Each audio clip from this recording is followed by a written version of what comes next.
Tonight on News 5 Live, a deadly afternoon shooting in Belmopan claims the life of a mother and child. A suspect is in police custody. City Administrator Stephanie Lindo Garbut is shot and killed by her husband, who subsequently took his own life. Are the stevedores affecting industrial action at the port of Belize? We'll tell you what the CWU says, and a closer look at the 2024 budget. These stories and more coming up on News 5 Live.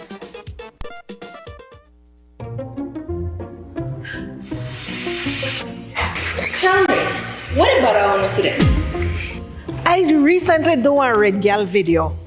I get more views than Harriet. And you know one person had the nerve to post that I not even a Red Girl? I mean, like, what that mean anyway? Well, here what about me? Every time I go buy meat pie, and I go, so, nothing in there. Nothing. So this is my issue. I'm over 18. I don't want no one artist. And you could believe my man still expect me for wash dishes? Look at time for that. I out there for dishes. Yes. And you, sir? Well, I don't really got their kind of problems, you know. Ever since I switched to DJ and signed up for my unlimited postpaid plan, life stress-free. Nothing bother me or my connection no more.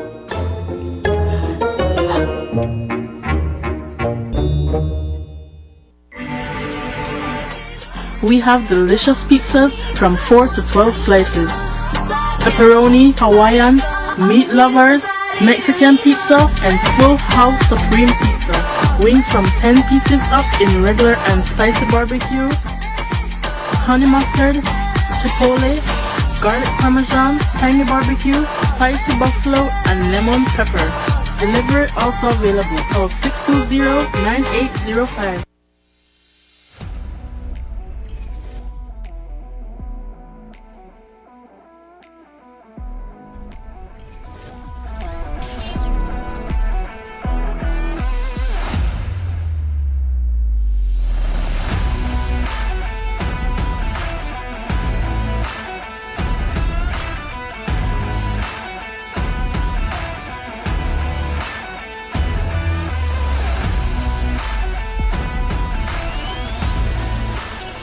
Cut the cords. Choose efficiency with Axix Switch technology.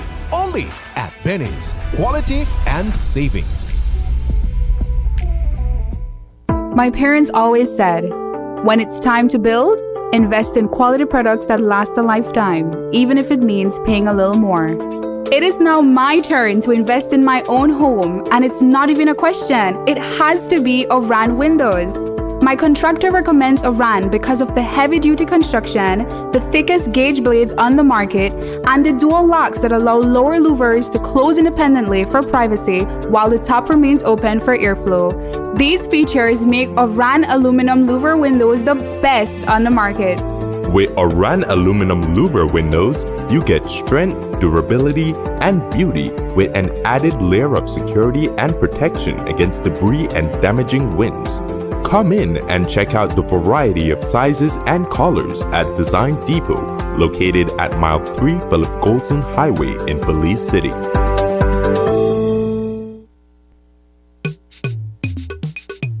So the doctor has given me 5 days off. How do I get paid from Social Security?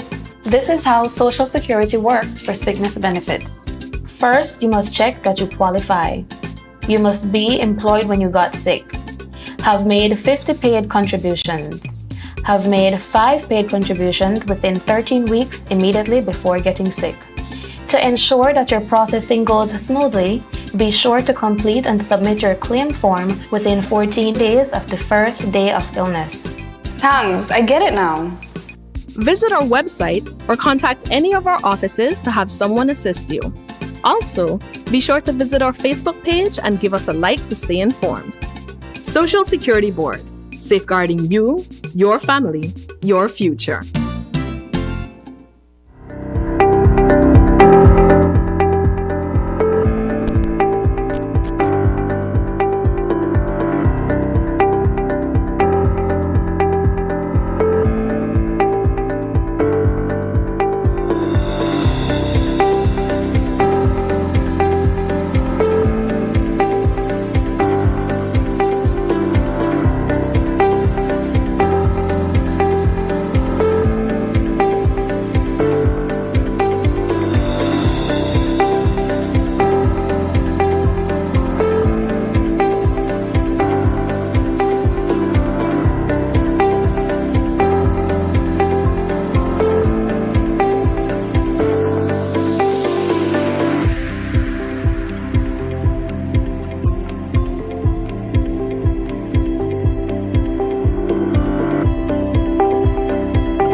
Every day, we access energy for cooling, lighting, and powering our electrical appliances and devices at work and at home.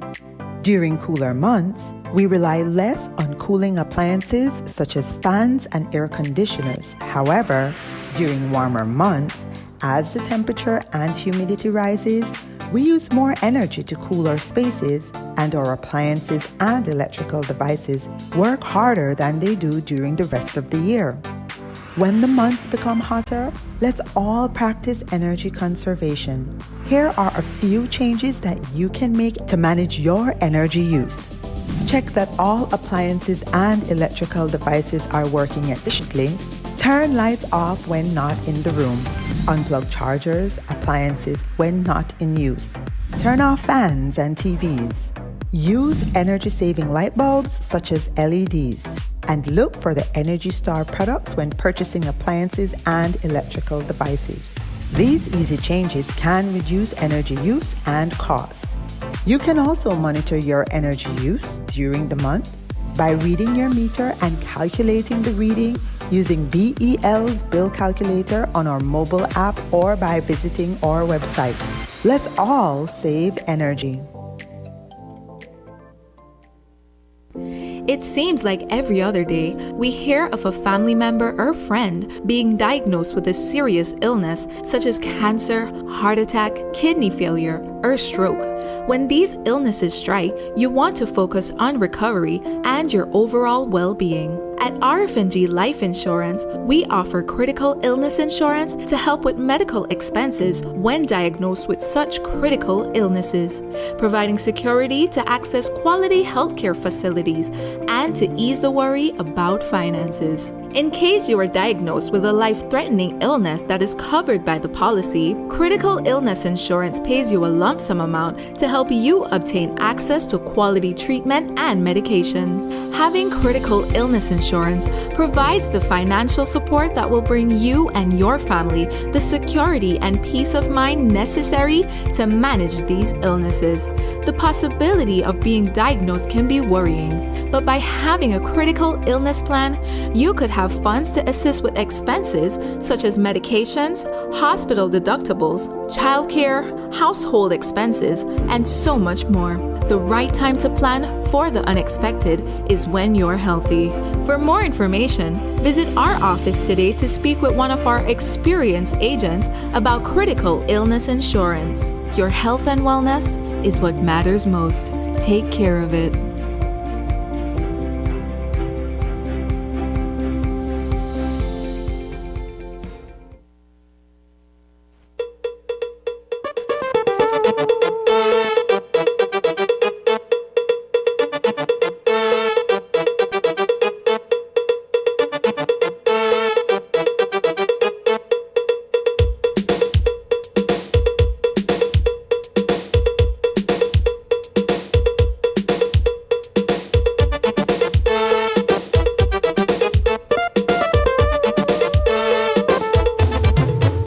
This newscast is brought to you by the Belize Bank Limited.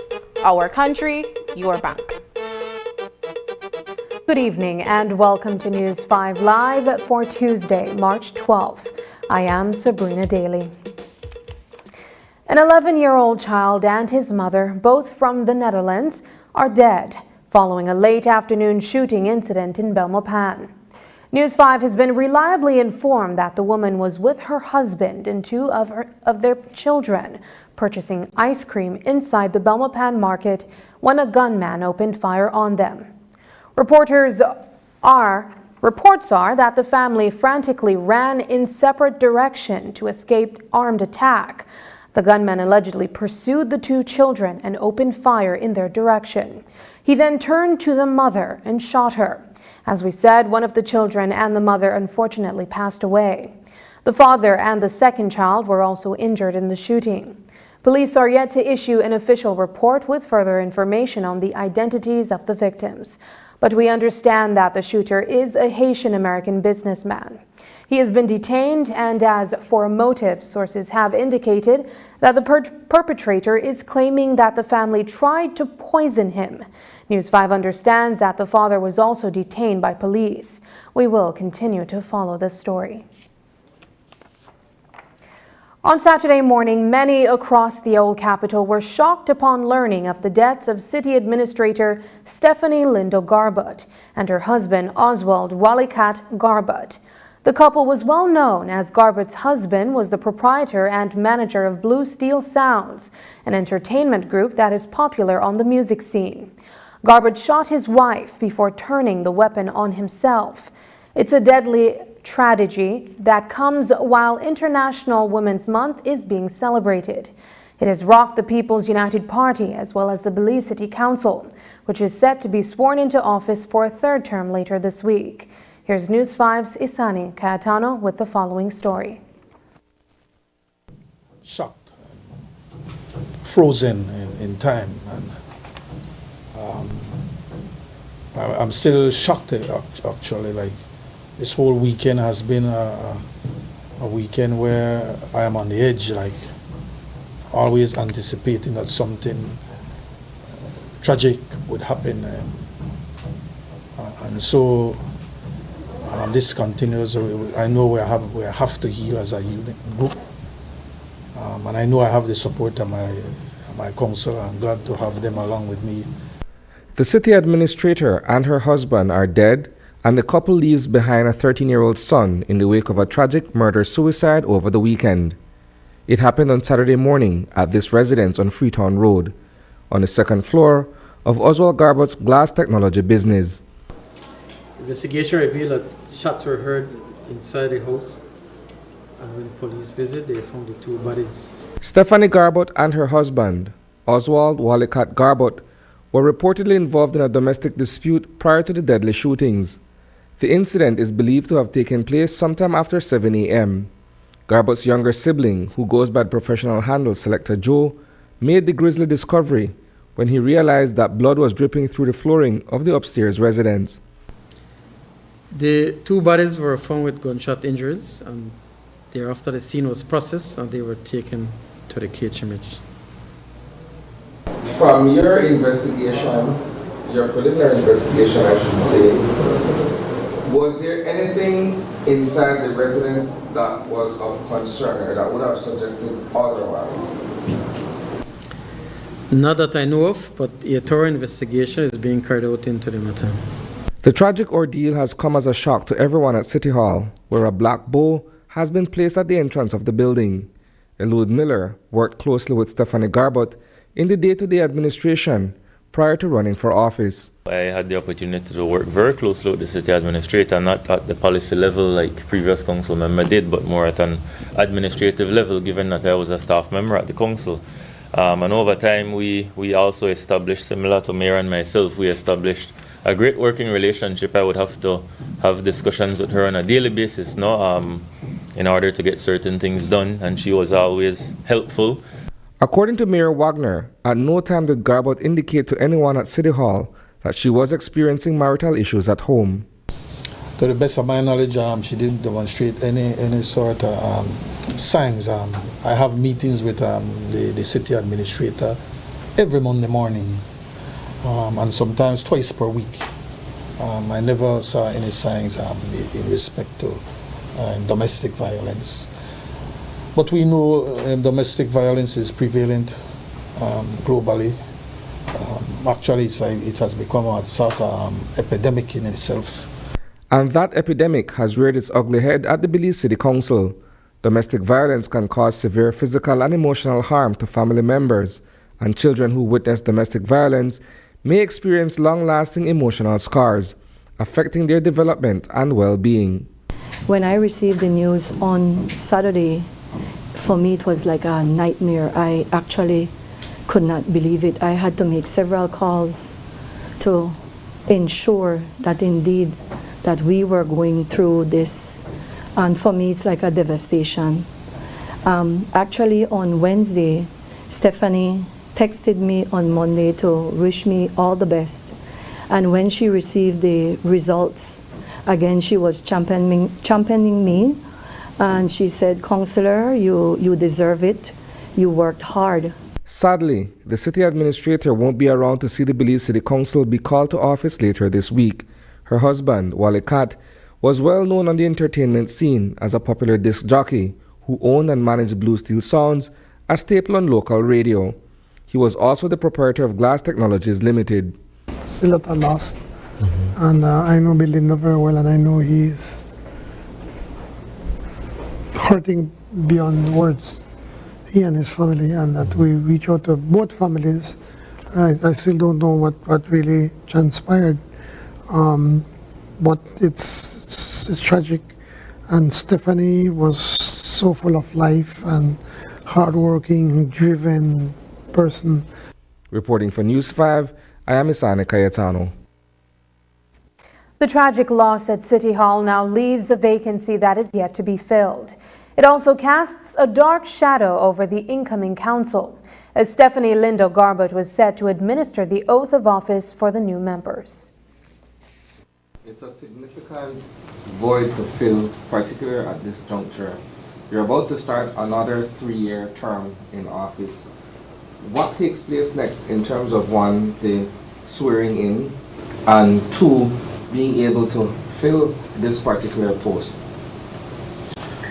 In respect to filling the post, I haven't had time to really think about filling the post because you're processing so much right now. I don't even have time to think like who we would recommend for replacement. Currently, the Ministry of Local Government, given that the municipality fall under their jurisdiction, we have had discussions, and so in the interim, so as to continue the operation of the city, we have to have someone there responsible, and we, along with the local government, has appointed Charlene Woodon to fill this transition period for us, so as to ensure that the operations of the city continues and that the swearing in occurs without any hiccups. I just want to express my condolences to the city on a whole, right? Because Ms. Stephanie was really the head of our, basically our head of our city council now, and it's really a tragic loss to the whole city. I don't know, words can express how, you know, how I'm feeling right now. I mean, I'm really still trying to process it, right? It's very unbelievable, shocking, and you know, it just feels like a bad dream. Sia was a lot of things. Sia was a hard worker. She was almost robotic in carrying out her task, right? Seamless. She worked very hard, long hours. And one thing, she, like Mayor said, she was strong-willed. The city of Belmopan officially has a new city council. This afternoon, Mayor Pablo Kowich and his team of councillors were sworn into office. Residents of Belmopan went to the polls on March 6, and the majority voted in favor of the People's United Party's mayoral candidate Pablo Kowich and his 6 councillors. This is the second consecutive term that the PUP will lead in the capital city.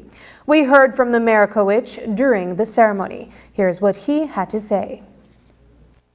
Today marks a pivotal moment in our city's history as we inaugurate a new chapter with the installation of this city council.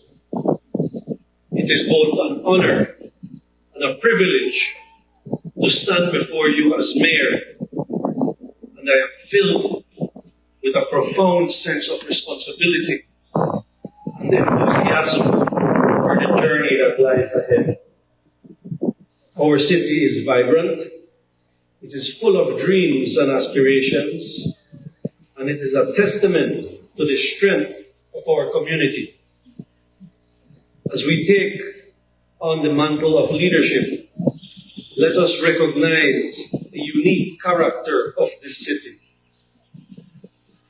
It has diversity that defines us, challenges that shape us, and the collective spirit that unifies us.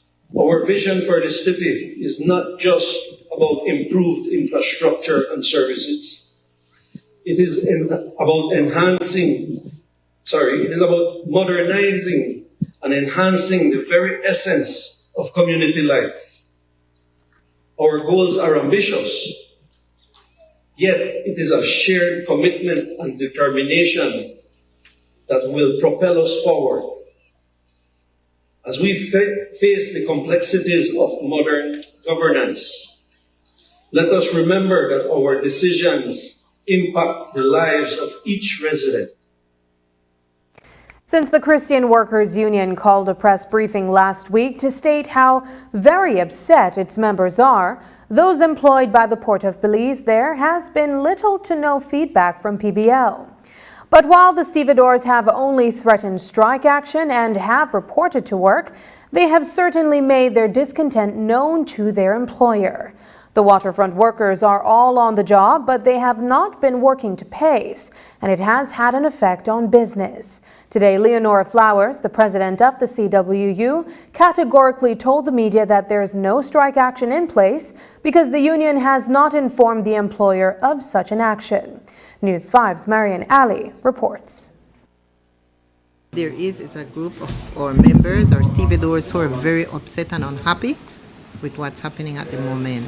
It's been over a week that we sat in a meeting with the interim board's chair, and we said what was our final stand. Please do not touch our CBA. Please get to the sugar money or get to the CBA. We are prepared to dialogue on that right now. We're not prepared to piecemeal any of our rights within the CBA. We're not prepared to give those away, not even for the sugar money. The tone was set publicly on March 5th, and even from before then, when the Christian Workers Union wrote privately to the government seeking a final settlement to the stevedores' gripes. After not hearing a word on their behalf, stevedores are reportedly on the job but have begun to show their discontent. While Leonora Flowers, president of the CWU, did not share openly what the stevedores have been advised to do, she gave us an idea. If you're working and you're unhappy, I'm sure it's going to be felt in the effectiveness of what's happening. So what's happening? Is it a go-slow? What is happening on the ground? I will not seek to put any word to it.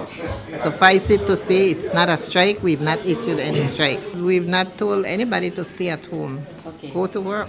But whether or not they're carrying on with the job, that's a different story. You'll have to get what happens there from the port. As we say, we tell our members, show up for work. News 5 did reach out to PBL CEO Arturo Vasquez, who said that there was no protest happening, but that the actions of the stevedores has been having an impact on business. Cargo ships have been making calls to Belize since last week and have been unable to unload at the port of Belize as a result of the actions of the stevedores. News 5 also learned that on Saturday a ship named Vanquish was sent back to Miami without unloading, and that another ship, Aries, which provides a Caribbean feeder service, will reportedly travel to the port of Big Creek to be unloaded. There is another vessel, the Caribbean Mariner, which is also likely to be unloaded. And Flowers said the stevedores are prepared to stay the course until they hear from the government. For how long will this be the case? That they report to work, but work is not happening. We are anticipating a response from the government as we speak. It's been more than a week that we've heard absolutely nothing from them. We left just as the CWU was starting a meeting with the foremen of the stevedore gangs. As Flowers explained, they are the ones who determine what steps they will take next. These are the people who direct the union what happens. We take our orders from them.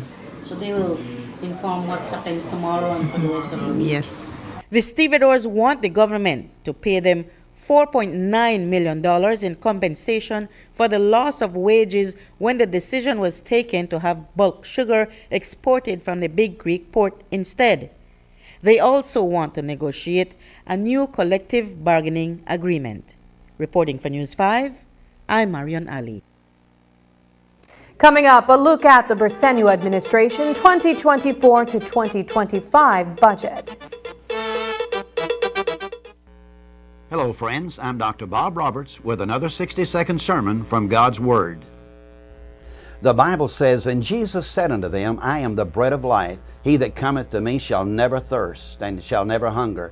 And he that believeth on me shall never thirst." Today, people are hungering and thirsting for a fresh word from God. And yet, sometimes I fear that today's preaching is designed more to make people feel good than to satisfy their hunger and to quench their thirst. Helmut Tillich tells the story of a man walking down a street in Hamburg, Germany one day when breakfast was just a memory, and of seeing a sign in the window that said, "Fresh bread for sale." He was hungry and could almost smell the bread.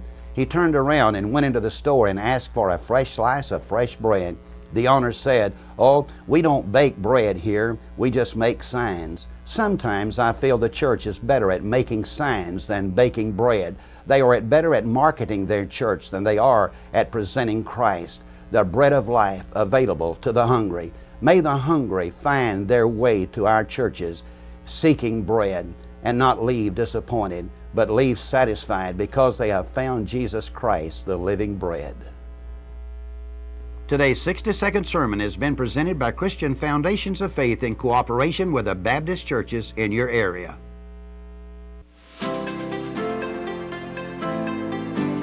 Discover a shopping experience like no other at the V Department Store.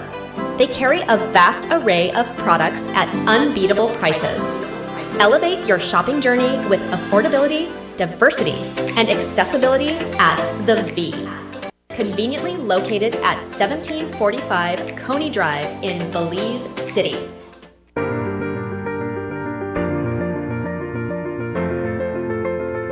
LG dual inverter compressor cools air faster by operating at speeds as high as 120 Hz with more stability compared to conventional models.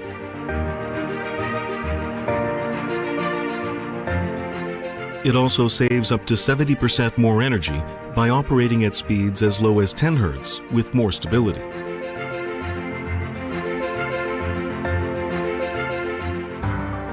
It reduces torque vibration down to 40% for quiet outdoor unit operation. Stable operation with low vibrations also results in increased durability. Unwrap the joy of crystal clear picture and sound from Iowa, the brand that offers you affordability and exceptional quality. Iowa has a wide range of exceptional products to choose from, such as TVs, speakers, headphones, home appliances, and much more at affordable prices that won't break the bank. Enhance your audio-visual entertainment experience with Iowa, and for your convenience, parts are readily available in country for hassle-free maintenance. You can find Iowa products at your local electronics store countrywide. Choose Iowa, the best in home entertainment and household appliances. At Brothers Habet and Habet, we are proud to celebrate Women's Month. This year's theme is Inspire Inclusion, and we want to inspire the creativity of our women breaking barriers in the industry. That's why, for the entire month of March, we are offering all women a special 15% discount on all products store-wide. Whether you're a professional, a DIY enthusiast, or just looking to tackle home improvement projects, we have everything you need to get the job done and service that's second to none. So stop in, call, inbox, email, or WhatsApp us today. Happy Women's Month from all of us at Brothers Habet and Habet.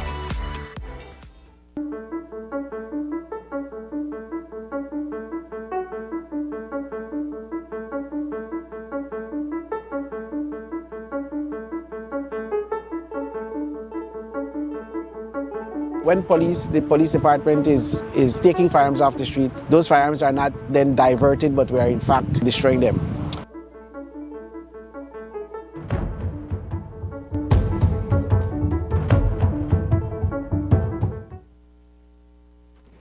On Friday, Prime Minister John Briceño presented a review of the government's fiscal performance for the year 2023 to 2024. He also put forward his administration's budget for the upcoming fiscal year. On Friday, we showed you some highlights from his presentation. Tonight, News 5's Paul Lopez takes a closer look at the 2024-2025 budget, looking at key investments posed for infrastructure, education, and health. And then there is that ever-increasing public sector wage bill. Here's that report. Prime Minister John Briceño projects $1.5 billion in revenue and grants for fiscal year 2024 to 2025. Total projected expenditure stands at $1.6 billion. Revenues are comprised of $791.6 million collected from goods and services, $365.4 million collected from income and profits, $223.5 million collected from international trade and transactions accounting, and $7.17 million collected on property accounting. Let me put this in perspective for all of us to better understand the purpose of each dollar government spends. 30 cents of every dollar will be for the wages of public officers. 7 cents of every dollar for public officers' pensions. 18 cents of every dollar for operational costs to government, such as utilities and transportation. 7 cents for interest on loans.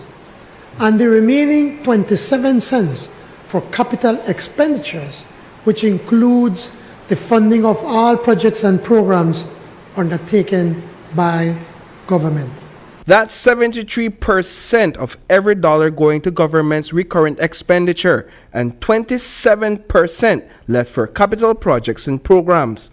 Among them, the Briceño administration promises $35 million more to fund the expansion of NHI, $6 million to construct low-income houses, and a whopping $49 million to construct, repair, and maintain streets and highways across the country. $2 million have been allocated for sports investments. In education, 12 high schools are being added to the Education Upliftment Project. In the budget 2024-2025, government plans to add 12 more secondary schools to the program.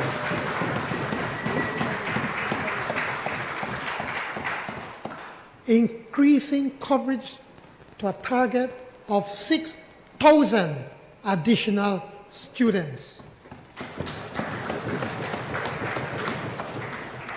The 12 additional schools include Belize Rural High, Ladyville Technical High, San Pedro High, Belmopan Comprehensive, Mopan Technical High, Valley of Peace SDA Academy, Shunush St. Viator Vocational High, Escuela Secundaria Técnica Mexico, Belize High School of Agriculture, finally Arinjoac Central, Arinjoac Technical High School, Bella Vista Government Secondary, and Julian Cho Technical High School.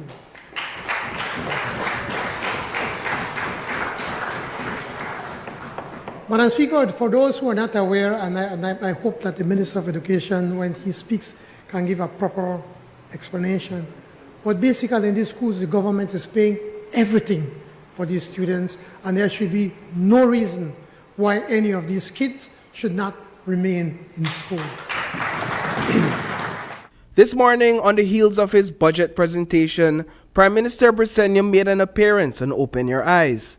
He explained how his administration goes about ensuring financial prudence and accountability across all government ministries.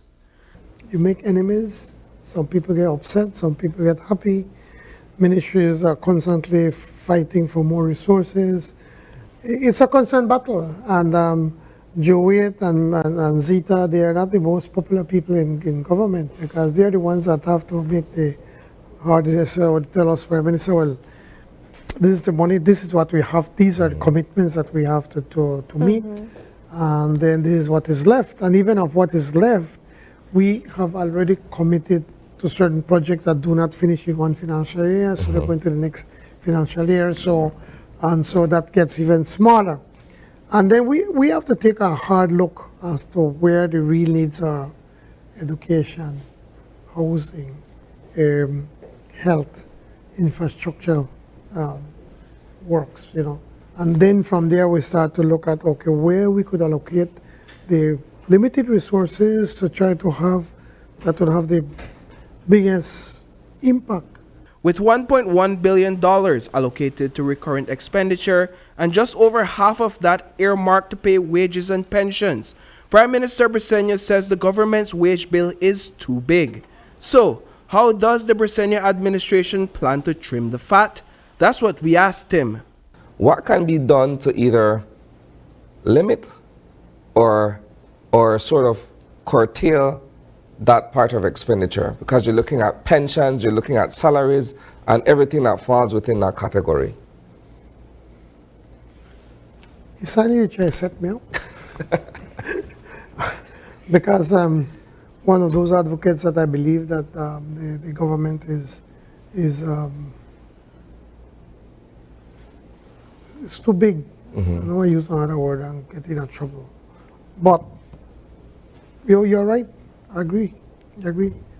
That is why we're pushing for pension reform right now. Pension continues to just go up. It's over $100 million. And what has happened when I think about it, when we got independence, became independent in 1981, we just took what the British did and continued that road. The government pays every single penny of your pension, and it just continues to increase. There have been some instances in government that when you combine the pension from government and the pension from Social Security, you end up with pretty much the same salary that you were earning when you were working. We have been speaking with the public service and the public service union about pension reform, and we've been very clear that pension reform is a must. We cannot continue to afford it. No, this is a hard decision that we are making, and it could hurt us politically, and we don't benefit from it, because what we're doing is saying, okay, all of those that are in the system will continue to benefit, but we need to have a cut-off date. Reporting for News 5, I am Paul Lopez.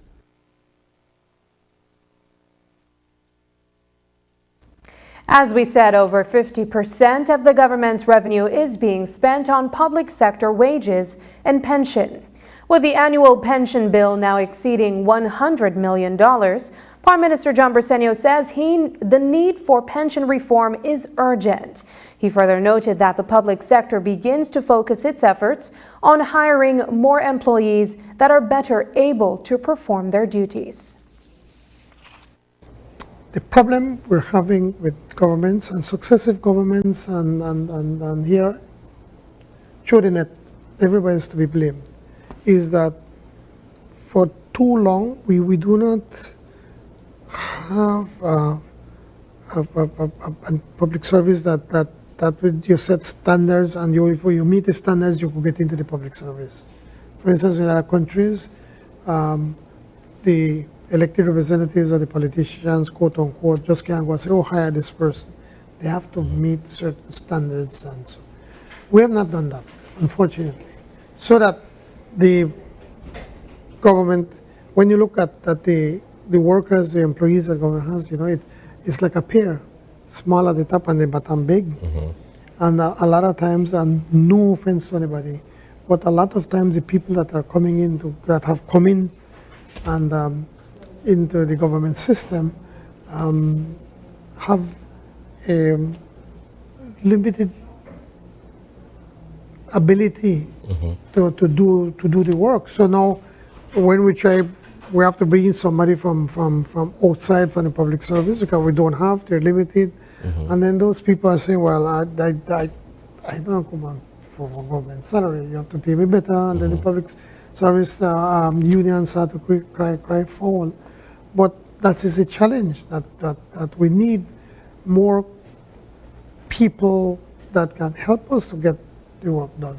And I mean it as no disrespect to anybody, please. Last Friday, you heard from attorney for the American Sugar Refinery, Belize Sugar Industries Limited, Senior Counsel Godfrey Smith, who explained a court ruling that came against the government. It was the case of the Belize Sugar Industries Limited and the Corozal Sugarcane Producers Association against the Attorney General, the Sugar Industry Control Board, the Minister of Agriculture, and the Controller of Supplies. The claimants had filed an injunction to have the amended sugar industry import-export regulation that was introduced in May of 2023 halted, and the court agreed with the basis of their argument that the implications of the document, were it effected, would have been unreasonably invasive to the company. When he met with reporters, Smith also said that his view is that the commission of inquiry that the government has planned for BSI would also unfairly delve into the company's sensitive material that it has a right to keep private. And the Belize Chamber of Commerce and Industry, BCCI, has weighed in on that commission of inquiry as well. In a letter addressed to Prime Minister John Briceño, President of the Chamber, Marcelo Blake, writes about the Chamber's concern that the inquiry would investigate the commercial arrangements between two private sector entities. Blake wrote that the government's intention to conduct the inquiry indicated that the commission would be convened to examine the modernization of the sugar industry and improve its viability. While the Chamber agrees that there is a need to modernize the sugar industry's practices, it is of the view that any provision in the Commission's terms of reference to empower it to investigate commercial arrangements between private entities risks setting an undesirable precedent.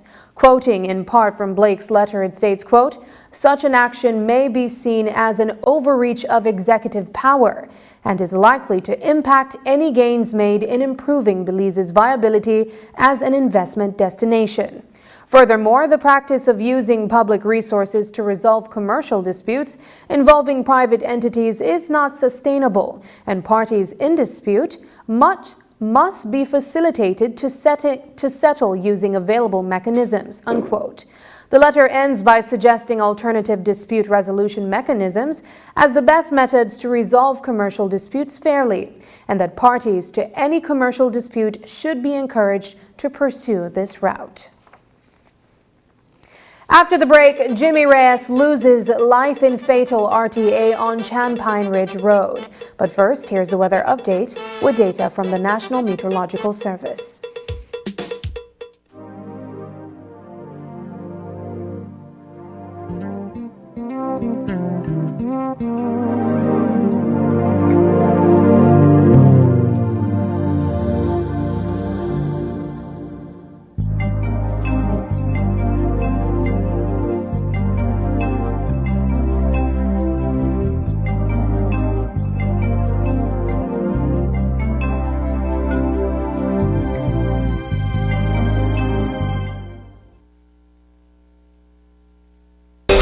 March 6 municipal elections show the United Democratic Party is well on its way to becoming the next government of Belize. Out west in San Ignacio, Santa Elena, UDP comfortably won all three constituencies in play, namely Cayo North, Cayo Central, and Cayo Northeast.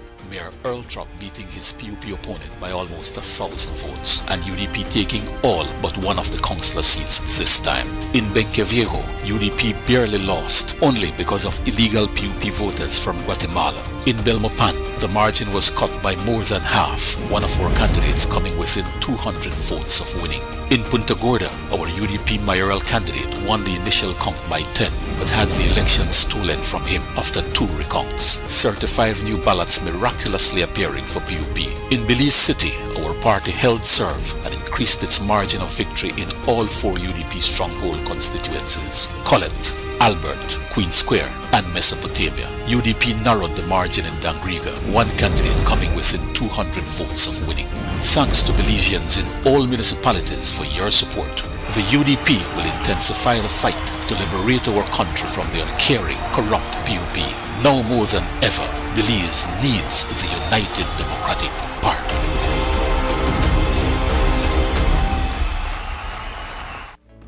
$13,835,700 eggs are eaten by tourists each year, fueling our thriving economy. Tourism means business.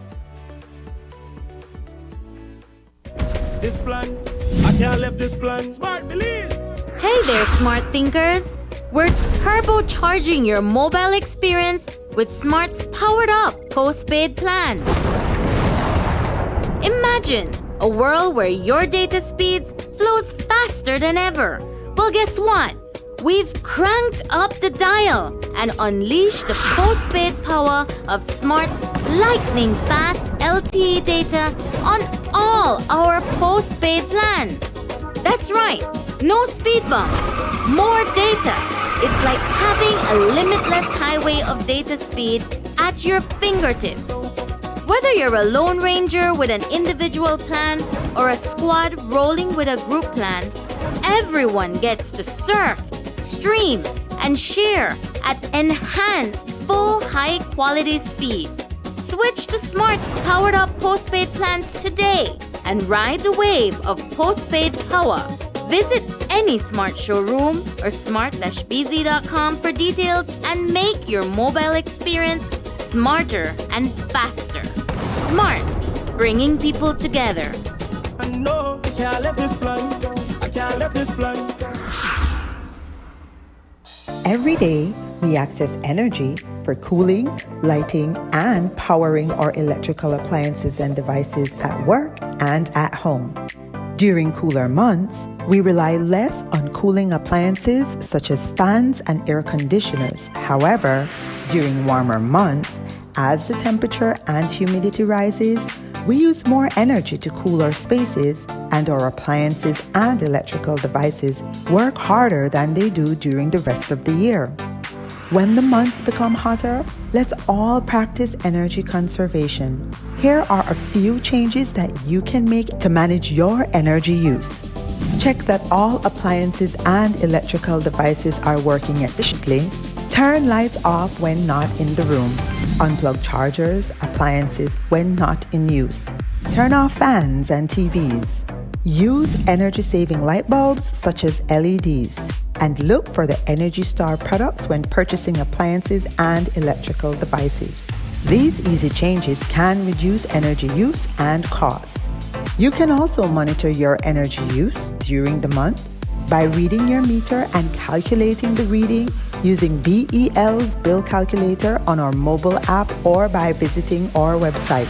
Let's all save energy. A motorist lost his life in the Orange Walk district on Sunday. A vehicle along the Champine Ridge Road. Police say that Jimmy Reyes, the driver of a van carrying 2 other passengers, lost control, crashed and overturned several times before coming to rest. Reyes suffered fatal injuries and died while being transported to the Northern Regional Hospital. Okay, on Sunday, the 10th day of March 2024, around 7:30 p.m., police visited Champine Ridge Road, where they saw the body of a male person on the street. He was identified as Jimmy Reyes. Information is that Jimmy Reyes was driving an Astra van when he lost control of the vehicle, which crashed and overturned, and he sustained fatal injuries. He was taken to the hospital where he was pronounced dead on arrival. There were also 2 other persons along with him, Nazar Vasquez and Johan Valencia. They received minor injuries and were treated at the hospital. Did you guys get any statements from the 2 passengers? Yes, an investigation is being carried out. A minor was the victim of a lone gunman who took aim at him on Sunday night as he was walking along Linda Vista Street in the Lake Independence area.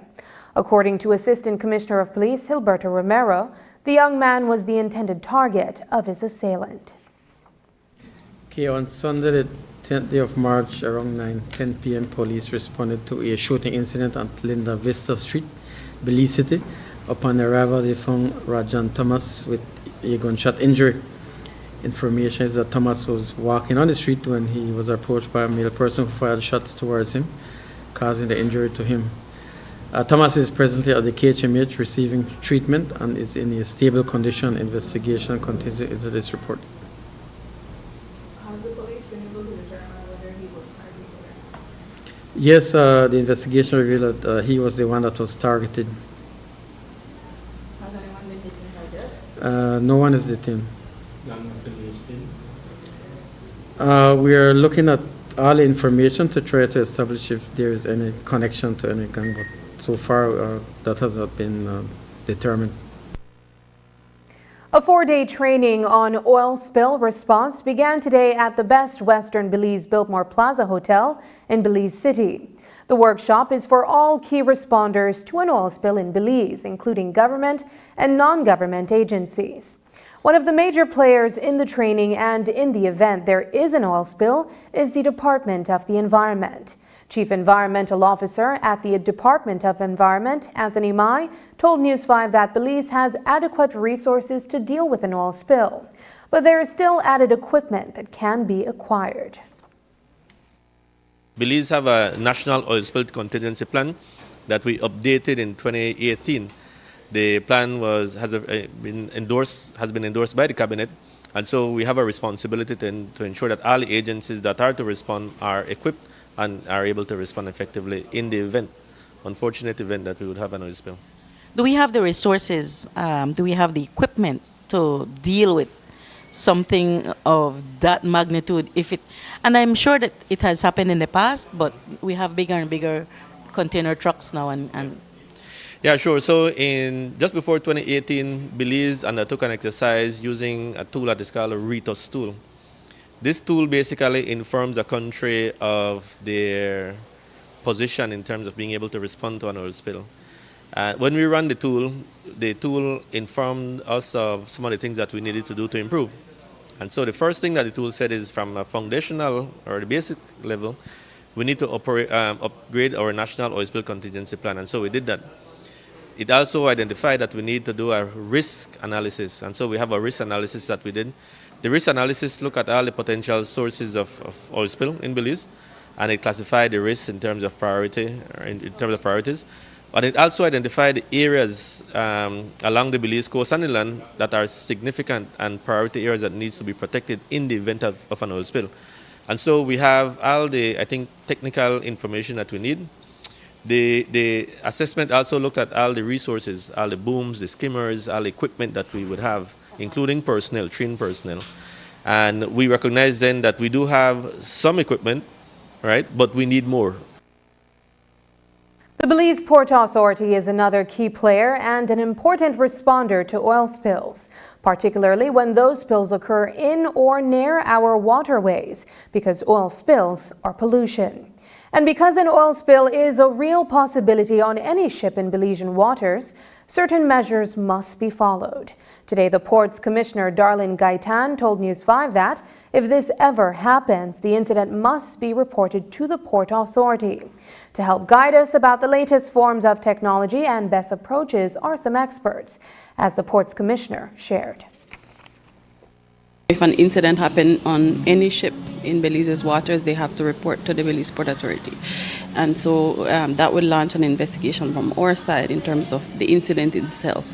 The workshop that we are currently hosting for 4 days is going to deal with the operational side of the response to an oil spill incident. So we're an important player. We also have vessels, equipment that could be used in the event, that could be deployed in the event that there needs to be more human resources on the ground to combat an oil spill incident. you've also had the input of some consultants, some expert advice. What have they been telling us that maybe we didn't know before or we weren't applying before? Well, we do have the RAC Rempitech who are from the IMO, and we have IMO consultants on board who are going to bring us up to speed as to new technologies that may have emerged since our National Oil Spill Contingency Plan was adopted in 2018. So a lot of technologies would have changed by now, so we need to know, and so we can be better prepared to provide that assistance. Some weeks ago, News 5 brought you the story of the illegal jetty that an investor in Corozal had begun to construct in the Corozal Bay. The jetty, still not completed, was at least 300 feet into the sea and work was still underway. The residents of the area had raised concerns because the structure was in an area that is part of the Corozal Bay Wildlife Sanctuary, and they suspected that the investor had not gotten the necessary permits to build the jetty.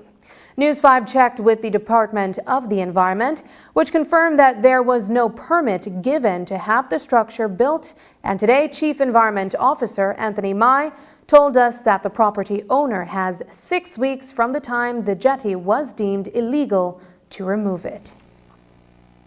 Before the jetty was is constructed, he would have had to do an EIA, all right? Because that is what the law states. The law states that any project within protected area requires an EIA. So we informed him he didn't do the EIA, and he went ahead and he constructed a portion of the jetty. When we were informed, we went and we issued a sub order, and he was charged for that particular issue because it's an offense to start a project without environmental clearance. When we were about to settle the matter, we were informed that he continued to construct. And so we met with him, and because of all the history in terms of the violation, we agreed with him that the jetty would be removed, right? Altogether, right? And so this came from him, from the owner. The owner agreed that because of all that has occurred, he agrees to remove the structure. And we said that that was the best option for us, the Department of Environment as well. And so we have written to him and we have given him a time period within which he needs to remove the jetty. When we return, Belize Statistical System secures $3.4 million grant.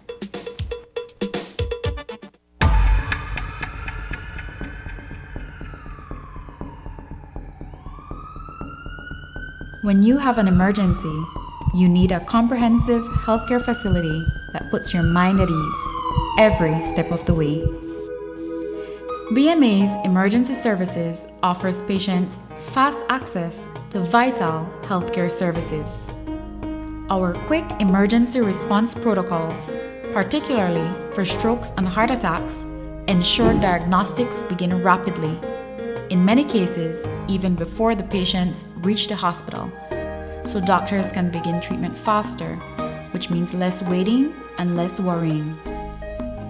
Our team of specialists, along with our 24/7 lab, pharmacy, and radiology departments, are committed to getting you back to the things you love most. A state-of-the-art facility with state-of-the-art care. Belize Medical Associates. We do care.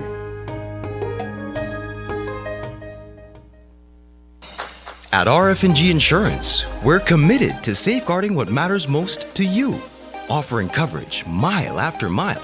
Our offices and agents located across Belize ensure that you are protected. Secure your property with RF&G Householders' comprehensive policy. From your home to your belongings, we offer protection so you can enjoy life to the fullest. For more information on your coverage options, contact our team of experts today or visit your local agents. We'll be ready to assist. Don't forget, it pays to get it right with RF&G Insurance, a Road Group company. My name is Brittany Gibson. I produce the seaweed shake and also I produce the seaweed gel. My business name is Natural Seaweed. I just started making it from home and I had some friends and family try it and they really enjoyed it and they told me to why don't I start it as a business, and I gave it a try and I went out from there. But right now, tourists, they purchase from me, the Thatch restaurant, they purchase my seaweed gel. Also BWSFA, they would also purchase. And then activities with the other members of the COVID Relief Fund, we did photo shoots. It was really nice and I didn't get a grant and that helped me a lot because I ended up to purchase a deep freeze blender, all my ingredients that I needed. Well, for my goal, I want to see it expand more so that my product out in other stores and in the local restaurants. I will tell them, say, hey yo, seguimos avanzando. Watch out now.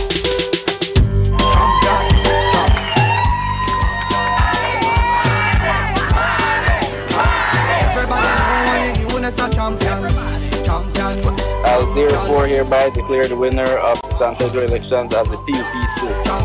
Everybody know what they do as a champion. Ronna a champion, Marina a champion, Janya a champion, Ernesto a champion, Adali a champion, Wally a champion, Jose a champion, POP a champion. In a San Pedro, so we need a real champion.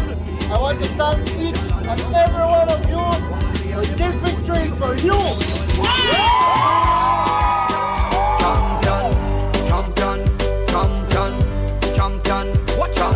Everybody know what they do as a champion.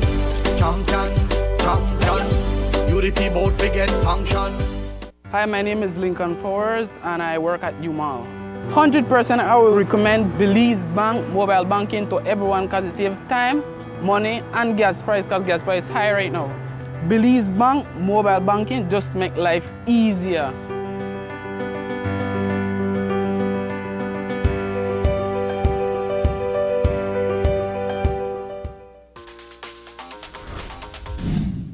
I'm connected. Yo. I'm connected.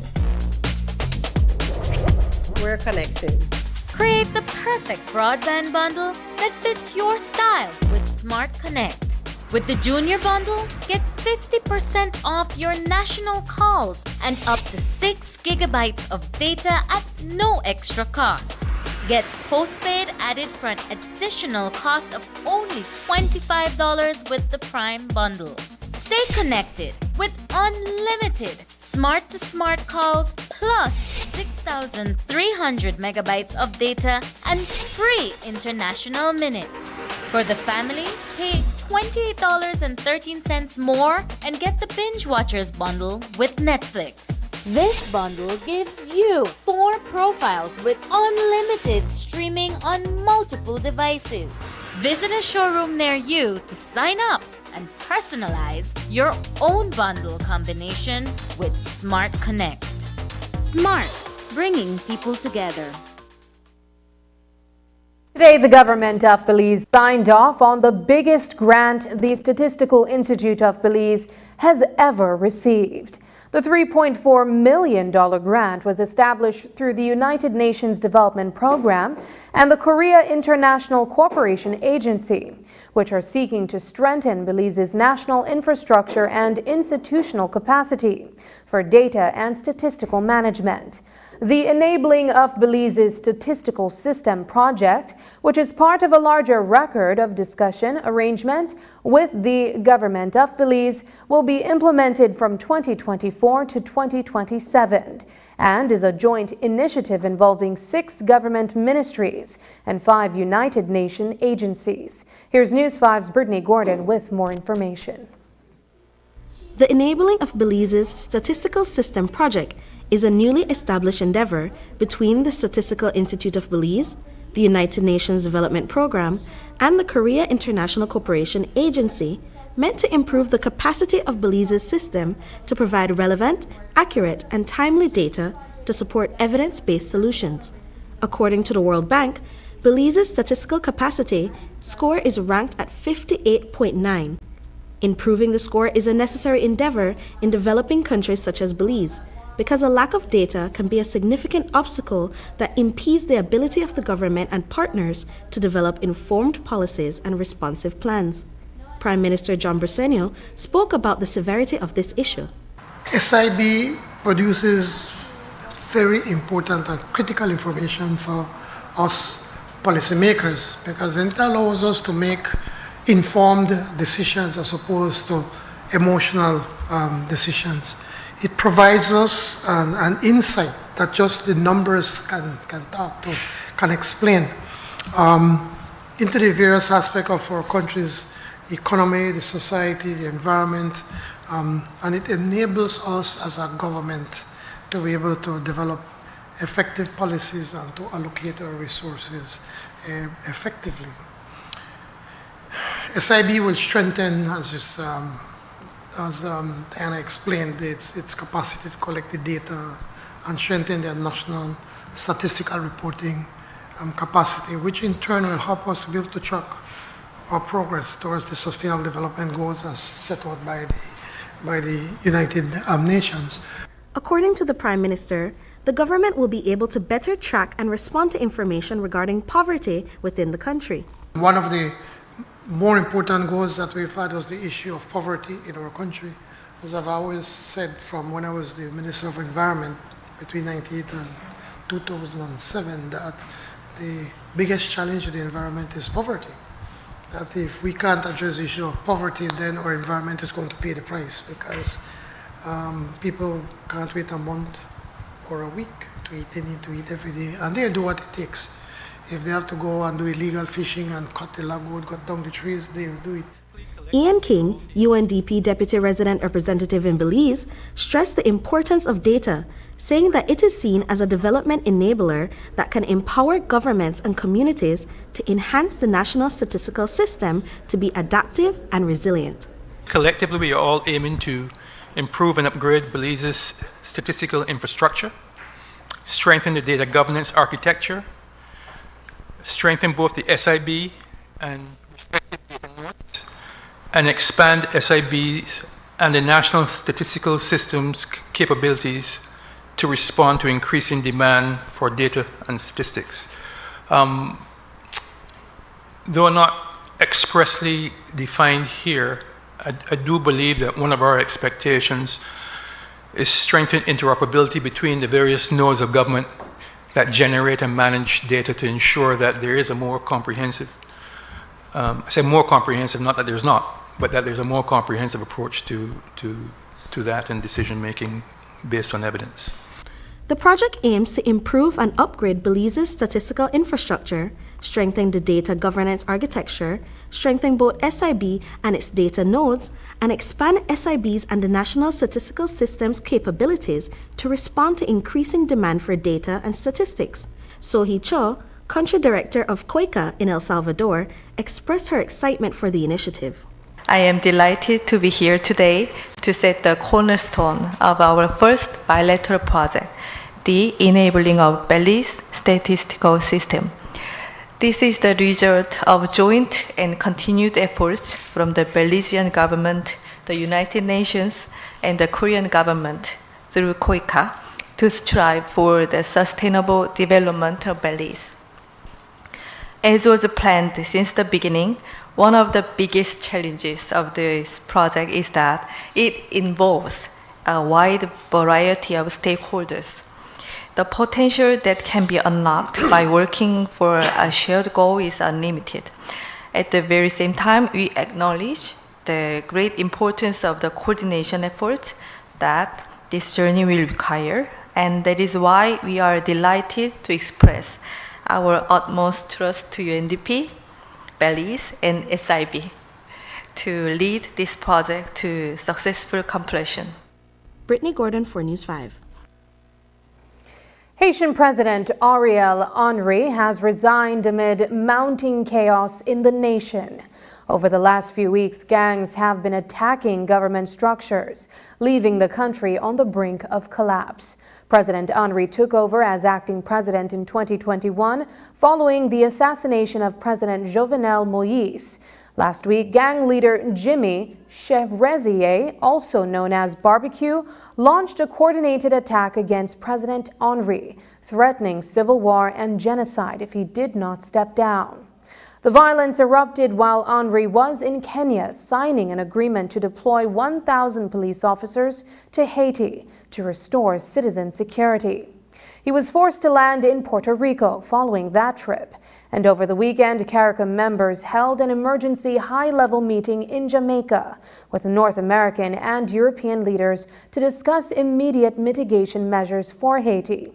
Coming out of that meeting, Dr. Mohamed Infran Ali, the president of Guyana and chair of CARICOM, announced Henry's resignation and the establishment of a transnational president council in Haiti. We are pleased to announce the commitment to a transitional governance arrangement, which paves the way for a peaceful transition of power, continuity of governance, an action plan for near-term security, and the road to free and fair elections. It further seeks to assure that Haiti will be governed by the rule of law. This commitment reflects hard compromises among a diverse coalition of actors who have put their country above all differences. To that end, we acknowledge the resignation of Prime Minister Ariel Henry upon the establishment of a transitional presidential council and the naming of an interim Prime Minister. I want to pause and thank Prime Minister Henry for his service to Haiti, his service to the Haitian people, and for his personal commitment for the furtherance of the development of Haiti and the advancement of the people of Haiti. And I ask us to give him an applause. Prime Minister John Bersenio was also asked for his views on the security crisis in Haiti and Henry's resignation during his appearance on Open Your Eyes. PM Bersenio says that since 2021, CARICOM leaders predicted that the situation would reach a tipping point. He added that the region, and Haiti specifically, is in need of intervention from leaders in North America and the European Union. It's inevitable what's happening, where it's getting to. We've been saying this from this crisis started back in, was it 2021? Yeah. I remember visiting the Secretary General of the United Nations, Gutierrez, and I said, well, Haiti, what we're going to do? And he basically just said, like, what can we do? We have to start with the people in Haiti. But unfortunately, people in Haiti don't have a say, because now you have these gangs that are as powerful as the government, or even more powerful than the government. And this is just years and years and years of just neglect and corruption and greed of the political elite in Haiti to get to where we are, to the point where now Prime Minister Enrique can't even go back to Haiti. Yeah. And well, he'll have to live in exile. But the powers that be, the US and Canada and the EU and etc., they have to help us. In CARICOM, we've been crying out from way back. It says we need help, we need help, we need to come in to help in Haiti. The problem or the concern is that many people are saying, well, we're going and do what? Who are we going to be going after these gang members? Are we going to be in a shootout? We had from early on said that that we believe that we have a humanitarian responsibility to Haiti. They are brothers and sisters, and that we are prepared to send a small contingent from the BDF. Of course, once the proper conditions are met. Up next, Belize makes top 40 at Miss World Pageant. This plan, I can't leave this plan. Smart Belize! Hey there, smart thinkers! We're turbocharging your mobile experience with Smart's powered-up postpaid plans. Imagine a world where your data speeds flows faster than ever. Well, guess what? We've cranked up the dial and unleashed the postpaid power of Smart's lightning-fast LTE data on all our postpaid plans. That's right, no speed bumps, more data. It's like having a limitless highway of data speed at your fingertips. Whether you're a Lone Ranger with an individual plan or a squad rolling with a group plan, everyone gets to surf, stream, and share at enhanced full high-quality speed. Switch to Smart's powered-up postpaid plans today and ride the wave of postpaid power. Visit any Smart showroom or smart-bz.com for details and make your mobile experience smarter and faster. Smart, bringing people together. I know I can't leave this plan. I can't leave this plan. I'm David Humes. This is Vanessa Humes. We own Little Cool Spot. Belize Bank save us a lot of time. Working with them, we can keep track exactly what we spend. We recommend Belize Bank 100% because we don't have to go to stand up in line, and we can check on our account right from our house. Working with Belize Bank is the best.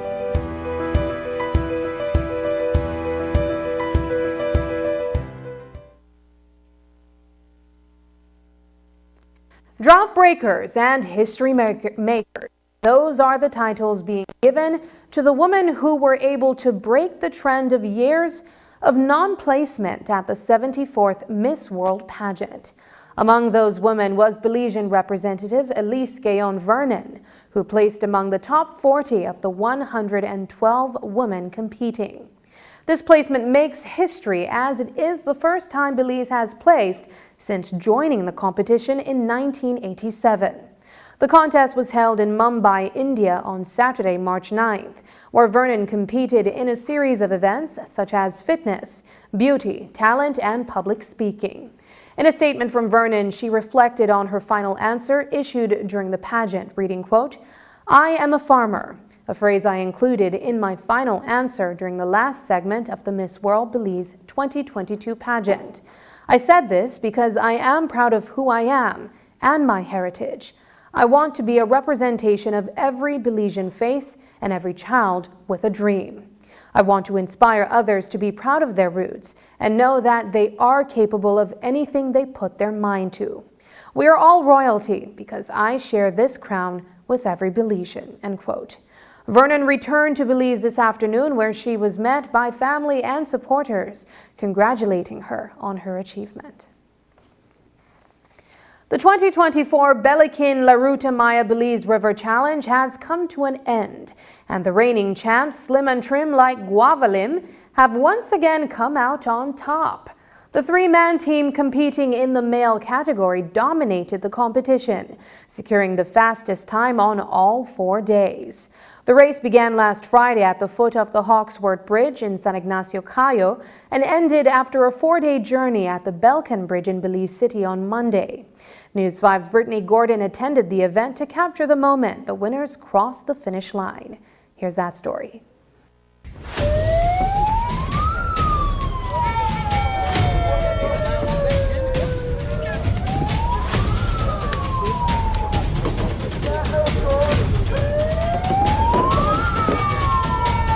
Day 4 of the 2024 Belikin La Ruta Maya Belize River Challenge concluded with no less excitement than its previous days. Thousands of Belizeans across the country lined the banks of the winding tributary. They were there to see if the team Slim and Trim like Guava Lim would once again be victorious, or if they would be overtaken by Team Lucas Oil Male. Before the final race, we checked in with the team Guava Lim for an update. We feel them happy and pressured at the same time because we know we have time on the other guys and they will want to go hard to drop us and put the time back. Are you feeling any sense of relief that it's the last day, or it's just pure excitement? It's excitement. Are you guys confident going into the last day despite the pressure? Yeah, with the help of God, we're gonna win. Also leading in their category was Team Lucas Oil Mixed, which was in 6th place overall at the start of day 4. Well, I feel good and I thank God that He's helping us, giving us strength and health, so to keep it up. Are you guys prepared for today? Well, yeah, we're getting prepared yet. Yeah. So confident going into this? Yeah. First God, if we don't flip, I know that we can do it again.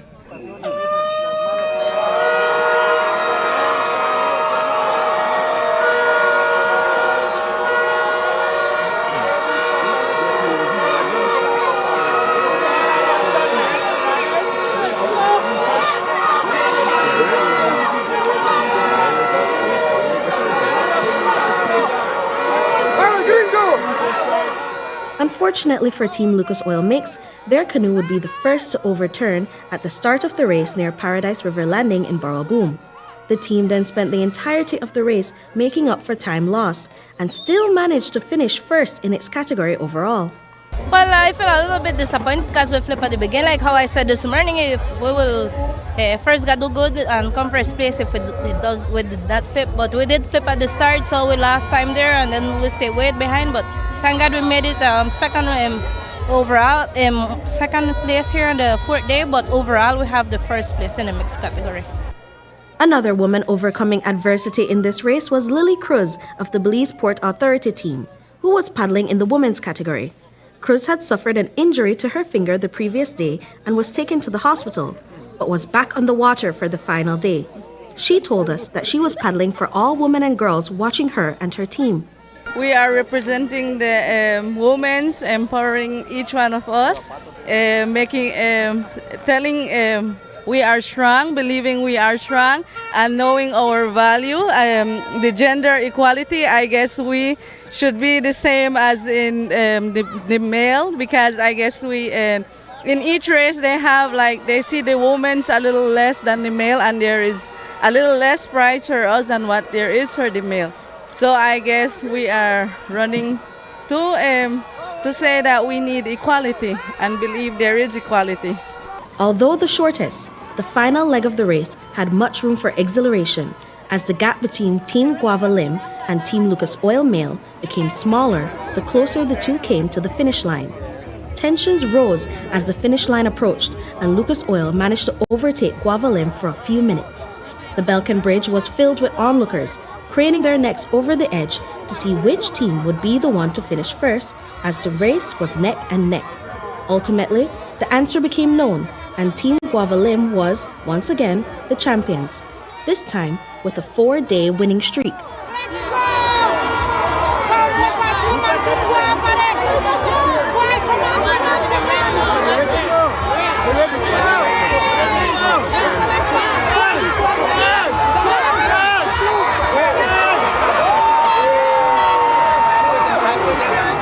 Well, first of all, I would like to give thanks to God for giving us the strength and courage, and to our sponsor Guava Lim. And well, I feel proud of myself and of my teammates too. We worked hard and we did it, thanks to God. I know at the end there, it almost seemed like you guys were going to be passed at the finish line, and you guys fought really hard to get that first place. What was that experience like? Well, you know, we give it our all. The bridge was there, we give it our all, and we did it. So you guys satisfied with your overall performance these past 4 days? Yes, we are pretty satisfied. We won the 4 days. And being that you guys came from being in second place in 2022, first place last year, and first place again, how are you guys going into the next year for next year's La Ruta Maya? Well, we'll see what's happened. You never know what will happen, but hopefully we could get the first place for next year too. With the race so close, the team in second place had given it their all, but ultimately were not able to overcome the setbacks they had encountered on day 2, said Clayton Cab of Team Lucas Oil Male. I think what really happened was we had a mishap the second day, which will last like the 4.5 minutes. That I think got us a little bit mentally right. We tried to work yesterday to cover some of it, but yeah, there's too many strong teams. There are like 5-6 top teams, and in high water you can barely do anything because they'll just tag along and then it's heavy, so you cannot pull out from all those big teams. It's hard. Nonetheless, we tried. We couldn't do it, but overall I'm proud of what we have done and what we have accomplished. And although disappointed at the loss, Team Lucas Oil Male was very proud of the team's performance for both male and mixed categories. I'm really proud of my mixed team. I am the manager and owner of Ultimate Electrical Solutions, so I'm co-sponsor with Westrack. My wife too, that's our electrical company, so I'm really proud of all our paddlers. They flipped, the mixed team flipped every day. Nonetheless, they're still, overall, I think they were 6th today this morning. They might have lost that 6th place, but for you to see that they can flip, come way from behind, still catch up the other mixed team, and still catch up. Well, they used to catch up us like every day almost, right? That speaks to the quality of training that Westrack allows us to have, right? Without that training, without that support from Westrack, I don't think that is possible. Brittany Gordon for News 5. And that's the news. Tonight's broadcast is available at channel5belize.com, on our Facebook and on YouTube. I'm Sabrina Daly. Thanks for joining us, and from all of us here at News 5, good night.